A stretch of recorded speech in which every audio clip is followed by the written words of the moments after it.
Էլի հայրենակիցներ, մինչև խոսք հղելը ես ուզում եմ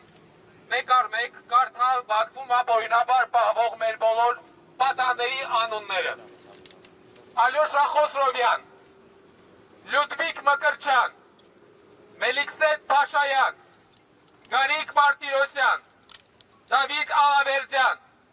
Լևոն Բալայան, Վասիլի Բեգլարյան, Գուրգեն Ստեփանյան, Էրիկ Ղազարյան, Մադատ Փաշայան, կներեք Բաբայան,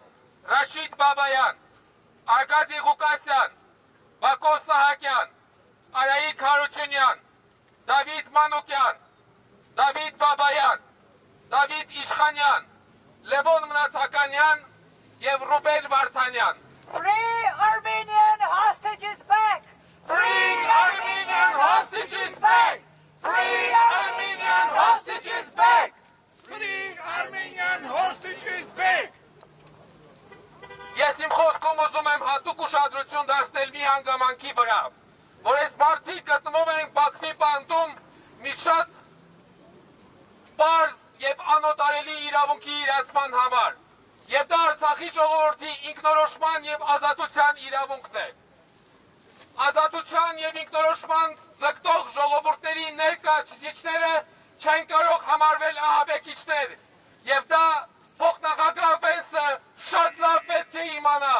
որովհետև դա մենք չենք ասում, դա ասում է միջազգային իրավունքը, հետևաբար նրանց չի կարելի ենթարկել կեղծ դատավարությունների, թե իբր նրանք ահաբեկիչներ են։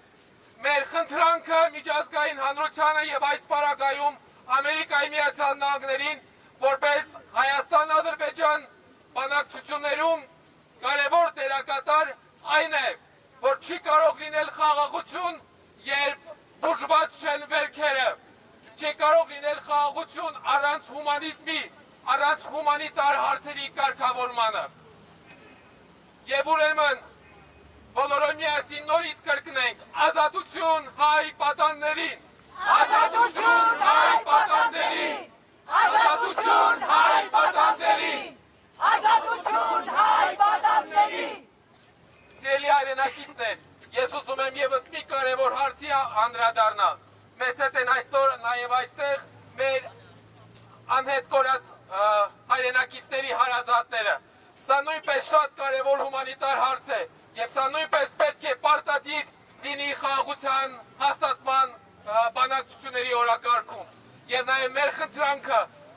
մեր հայրենակիցների և նրանց հարազատների անունից նույնպես պետք է տեղացնենք, որ բոլոր անհետ կորածների ճակատագրերը ևս պետք է ուշադրության կենտրոնում լինեն։ Շնորհակալություն։